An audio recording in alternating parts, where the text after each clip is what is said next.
Welcome back to Proxy Hammer, everybody. And today we're going to be talking about Waveserpents. Now, for a long time, Waveserpents have been considered one of the best transports in the game. And I think they pretty much still hold that position in 40k. But there are several new challenges that Eldar players have to deal with when using Waveserpents.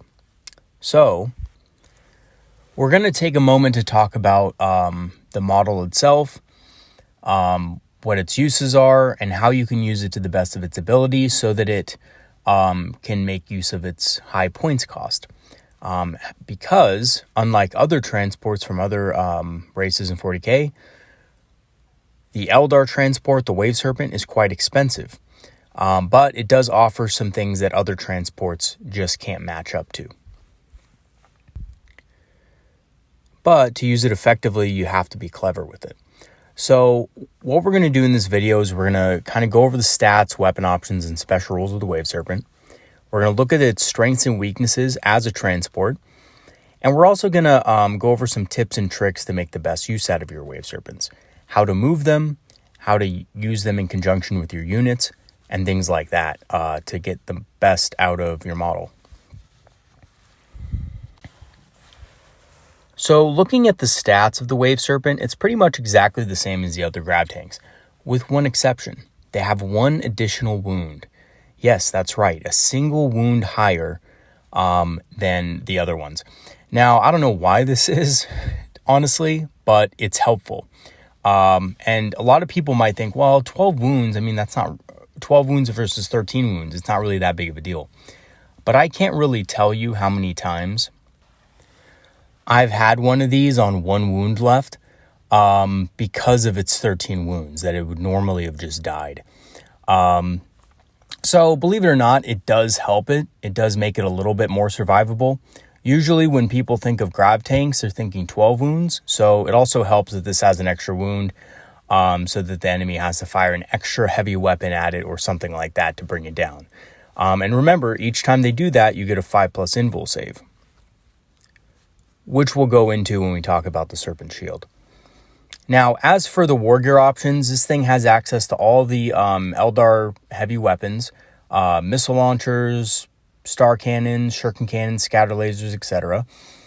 It also has access to a shuriken cannon, replacing the twin-link shuriken catapult, as well as all of the vehicle upgrades that are available to Eldar grav tanks. So when we talk about the twin Eldar missile launcher and the twin Bright Lance, these are its anti-tank options mostly. The Eldari missile launcher is more of a versatile kind of platform that can deal with both infantry and tanks, and the twin-linked Bright Lance is really just a anti-tank tool. Now, these are great options, but they cost additional points, making your Waveserpent more expensive. And because your Waveserpent is typically going to be closer to the enemy units, I'm not sure how viable extra range is on this thing. And I would be careful, because if you're putting your anti-tank weaponry on Waveserpents who are, typically big targets for the enemy shooting, you might not be getting the best use out of them. Remember, as the Waveserpent takes wounds, its ballistic skill decreases. So it's something you should think about when you put these on your Waveserpents. As for the two anti-infantry options, the twin scatter laser and twin shuriken cannon, these are the free anti-infantry weapons. They don't cost any additional points. And I believe these are actually the better things to take on the Waveserpent because it keeps the cheap cost down. And the Waveserpent is already expensive enough just by itself. And this also makes it more effective when damaged. Having a lower ballistic skill when you have more shots is typically not as big of a deal as something like a Bright Lance, where you really need those shots to hit if you're shooting only 2 shots. But if you have 12-something shots, it's not as big of a deal. It's still a big deal, kind of, but it's not as big. And then we have the twin star cannon. This is kind of like a mix in between the two. However, I really don't like the star cannon because I think it's very niche. But it is effective at taking out some MAQ targets. things like Space Marines and things like that. It can guarantee the last couple of kills on a unit, things like that. And the Underslug Shuriken Cannon, again, Shuriken Cannon gives it additional range, damage, and strength. It's a little extra points. I wouldn't consider it normally, to be honest with you. I don't think it warrants the 10-point upgrade, but it does give the Waveserpent more firepower and turns it more into a effective gun platform. And when we're talking about the vehicle upgrades, I really don't think that Waveserpents benefit from much of these. To be honest, none of them stand out as truly effective at helping them survive. So therefore, I probably wouldn't take any of them. The Crystal Targeting Matrix and Spirit Stones just help it hit better when it gets, either damaged or an enemy is in kind of terrain or something like that.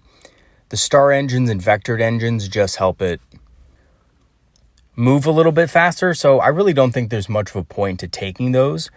And all of these upgrades are 10 points. So again, when you're taking your Waveserpents, I would keep them cheap and affordable.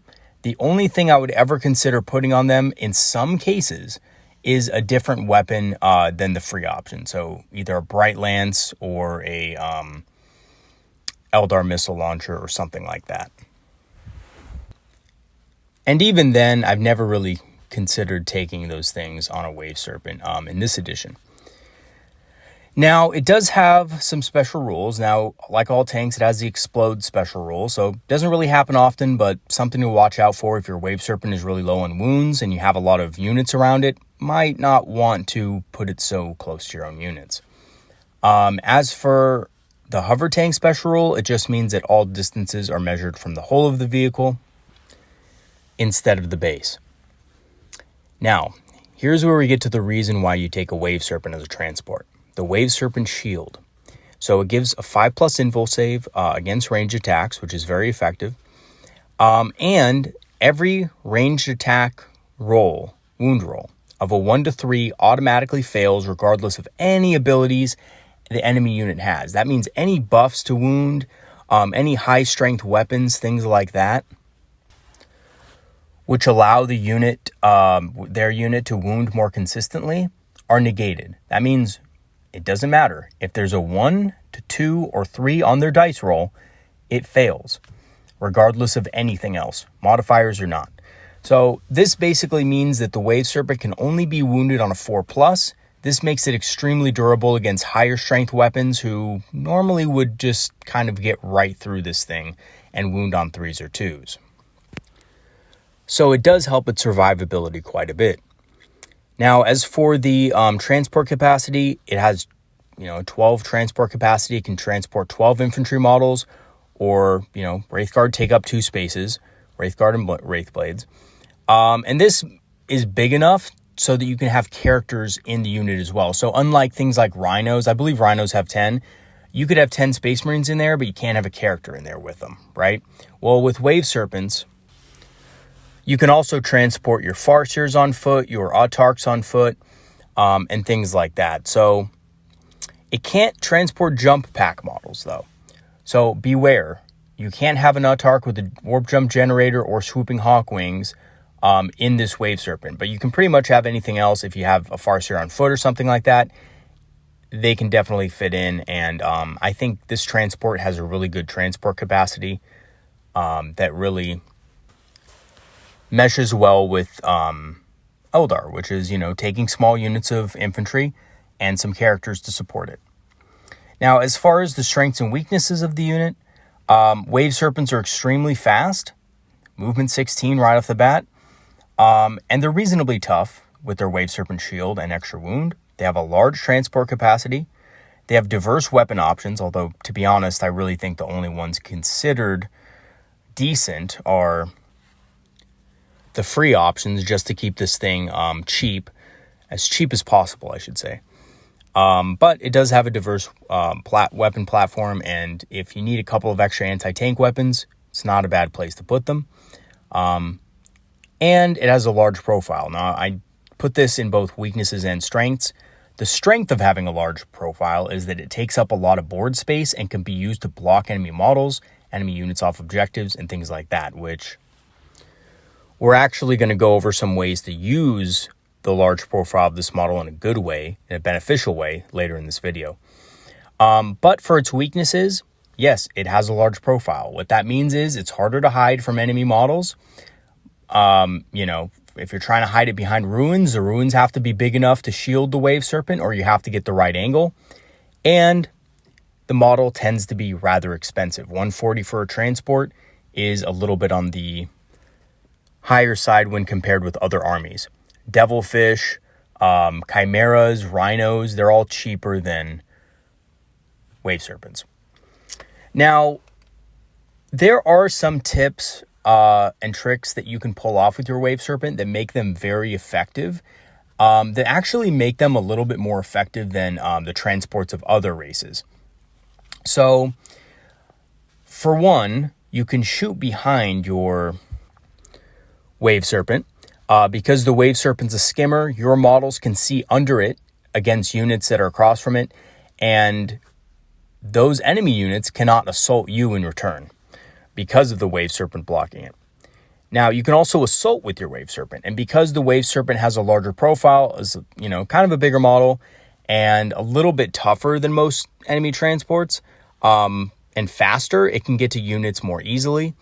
And lastly, you can use your Waveserpents to prevent enemy models from getting on objectives, basically body blocking enemy units, either by putting the Waveserpent on the objective in a certain way so the unit can't get on it without killing the Waveserpent, or using the Waveserpent to block paths that your enemy is going to use to get to an objective, forcing your enemy to move through things like terrain and stuff like that, which they might not be able to do very easily.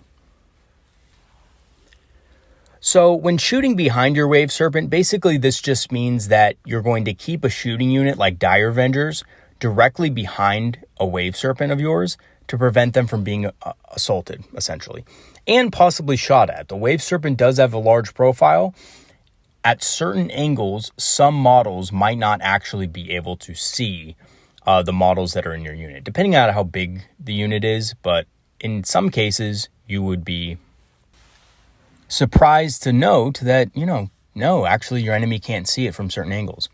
So when you're doing this, you want to keep your distance from the enemy unit. You don't want to just, deploy your Dire Vengers and Waveserpents super close to the enemy. You want to keep about 12-inch distance. And this is because if you're going against something like a jump pack unit or a unit with fly, they're just going to fly right over the Waveserpent on the other side and assault your Dire Vengers from the opposite angle. So you want to make sure that there's at least 12-inch space between you and your Waveserpent.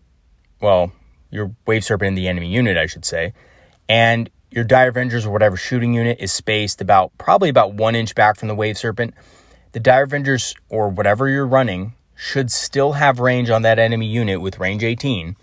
And that enemy unit won't be able to assault you in return, regardless whether it has, fly or what have you.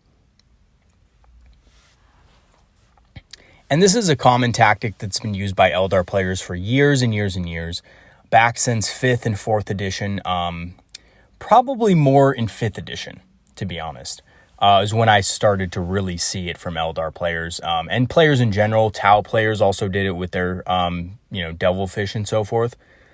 So this is a tactic that's been, used for a while, but essentially protects your units from getting assaulted. Now, the next little trick that you can do with your Waveserpent is actually using it to assault enemy units. So what this does is this prevents them from harming other units, or it forces them to fall back.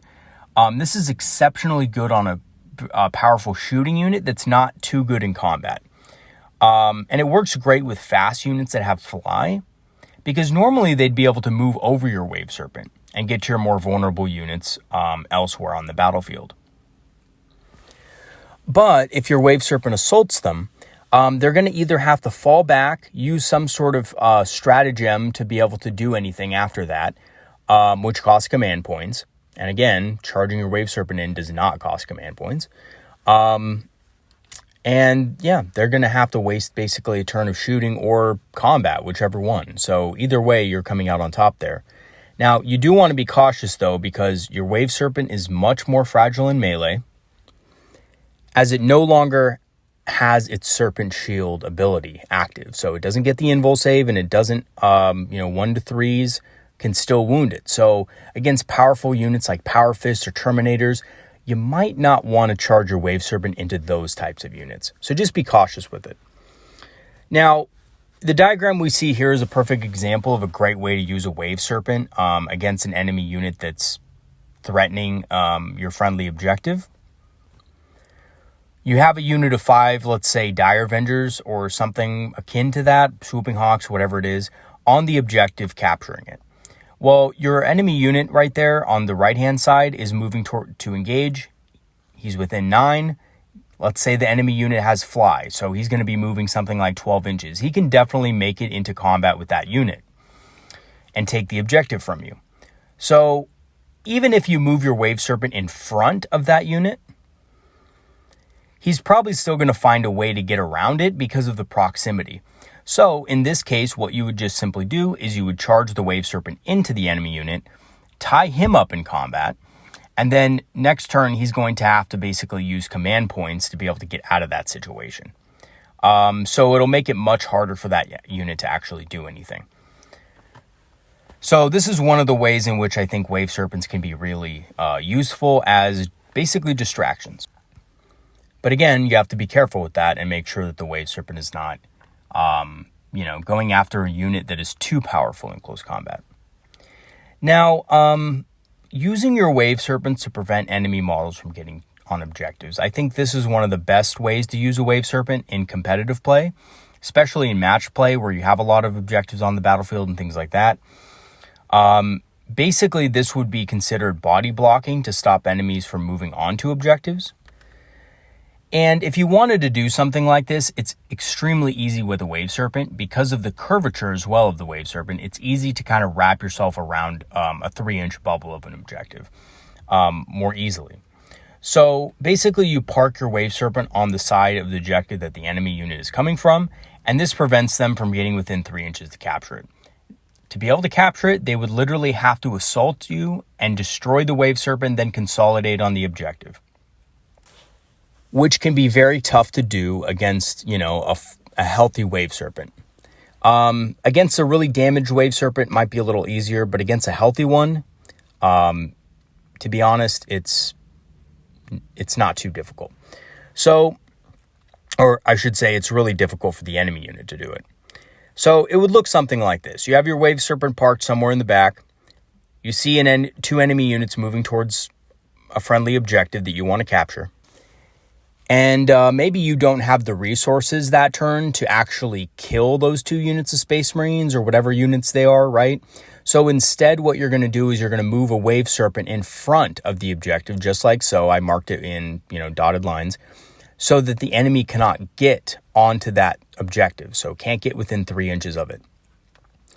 Now, basically, these 2 units now have the impossible task of either having to assault the Waveserpent and try to bring it down that way, which again can be very hard. Or they just kind of have to do their best to wrap around it.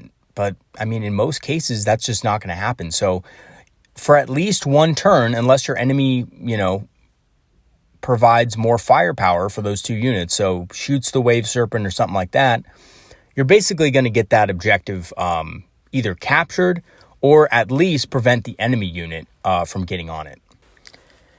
And again, these are just some of the ways to use a Waveserpent that I've found useful in games. There's also a multitude of other ways, creative ways in which to use Waveserpents. I've seen people park a couple of Waveserpents next to each other and create basically an impassable line in which units can't assault. Which is honestly one of the reasons why really big hordy assault armies don't really do well anymore. In a lot of cases, because if you have transports like this, it's very easy to block them out for a turn, and then they're vulnerable to shooting after that. They'll probably be out of terrain, and they're just sitting there. For example, orcs. Now, orcs aren't in the best place right now as far as a competitive army, but, a lot of people still find them fun, and honestly, people enjoy playing against them. They're fun. I mean, how could you be mad at them, right?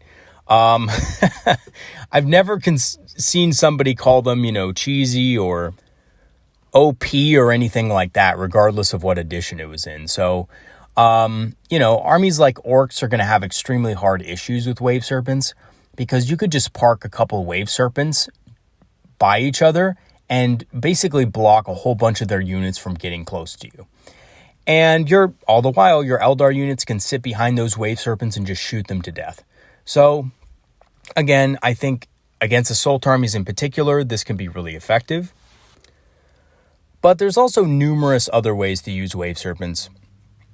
Either body blocking enemy units, assaulting them, disrupting them in different ways, blocking line of sight. I've had a situation where, you know, an enemy player had a unit of Devastators in the back with very powerful weapons. And essentially I knew that, you know, I wanted to get within 12 of that unit, but he had the Ausspec, and he could have easily just shot down my Warp Spider unit if, you know, I moved in. So what I did was I used my Waveserpent to kind of come in and, you know, advance, and then next turn assault him. And then essentially what that meant was on turn 3, when my Warp Spiders came in, that unit of Devastator Marines couldn't really do anything. And he had to actually use command points to actually allow them to be useful. So there's a lot of different tricks and stuff like that you can use your Waveserpents for. But essentially, if you keep this in mind as an Eldar player when using Waveserpents, it'll help you out a lot. And that is, your Waveserpents are disruptor units. They're meant to be thrown in, deny enemies areas of the board, contest objectives, or, you know, prevent enemies from shooting or assaulting and things like that. If you think of them like that, and less like a gun platform, which is what a lot of players think of them as at first, you'll be a lot better off. And the reason why is because when you look at the Waveserpent, it does have 2 Eldar special heavy weapons, So it does have a decent amount of firepower, but that's not really why you want to use it. The firepower is very secondary. This unit is actually very versatile, and it has a lot more value when being used as a disruptor than it does as a gun platform. Of course, during the first few turns of the game, the guns are going to be effective, but later on in the game, when it starts to get damaged, it becomes much less effective at actually dealing damage. And at that point, you really want to be using it for things like objectives and denying enemy shooting and stuff like that. So, again, in conclusion, I think Waveserpents are not only fast and reliable transports, but they're also great roadblocks and disruptors of enemy units. And knowing how to use Waveserpents in this way can increase their value much more than their normal point cost would suggest. Because even at its base cost, 140 points for a transport is very expensive. Other factions have much cheaper transports in general. Chimeras are much cheaper. Devilfish is much cheaper, even though Devilfish is a little more expensive itself. You know, Rhinos are really cheap, right? So knowing how to use Waveserpents in the proper way can make up its value at that 140 points cost. Definitely, even after they disembark their cargo, right? Because a lot of players will also think, well, it's unloaded its guys, its job is done, I can do whatever with it now. And yes, at that point, use it as a disruptor. Don't sit it, you know, I've seen some Eldar players, newer Eldar players, move their Waveserpents into safer positions after that and use them to shoot. I wouldn't suggest this. I would really, well, at least in my opinion, I tend to be really aggressive with my Waveserpents after they disembark their troops, and I tend to move them into contact with enemy units quite often, either to assault, to disrupt them that way, or to block them off from getting to certain objectives and things like that. And it's been really helpful and useful for me. A lot of players don't like my Waveserpents in my own gaming group. So, you know, just use them in a way in which it disrupts the enemy army, and you will get a lot more value out of them that way than just trying to keep them super safe in the back of the field after they disembark their troops. All right, everybody, that's it for this video. I hope that some of this stuff will help you, use Waveserpents a little bit better on the battlefield, and, be a little bit more annoying to your opponent. All right, everybody, that's it for today's video again. Peace out. I'll see you guys next time. Have a good one, everybody.